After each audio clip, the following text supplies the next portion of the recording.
Tonight, Israel launching a deadly attack on Lebanon. They say a top Hezbollah military commander was killed, at least 14 others killed, 2 dozens more injured.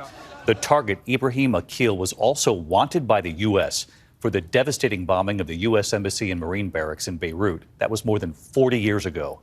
In those attacks, 300 Americans were killed. And tonight, Martha Raddatz from the region again.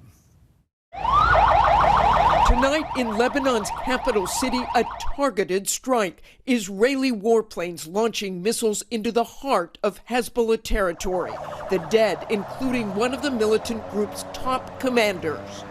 Ibrahim Akil was a member of the group's Islamic Jihad organization, wanted by the U.S. for his role in the massive bombings of the American Embassy and Marine Corps barracks in the Lebanese capital back in 1983.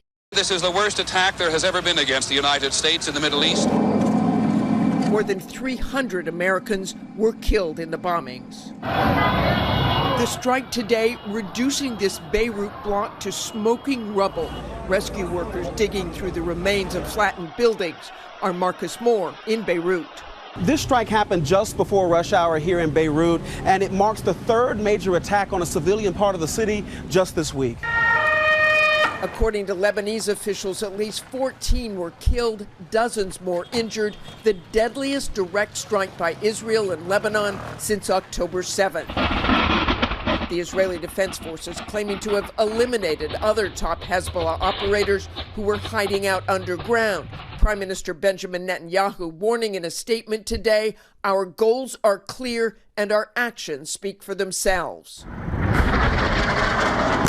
But earlier, Hezbollah launched its own strikes, air raid sirens sounding in northern Israel, with more than 100 rockets fired from Lebanon, a show of force by the militant group, crippled after this week's explosive attacks on their communications devices. And tonight, the national alert level here in Israel for emergency medical services has been raised to its highest level, meaning maximum level in case of war. But U.S. officials say they do not see signs that an Israeli ground incursion into Lebanon is imminent. David? Martha Raddatz in the Middle East all week for us. Martha, thank you.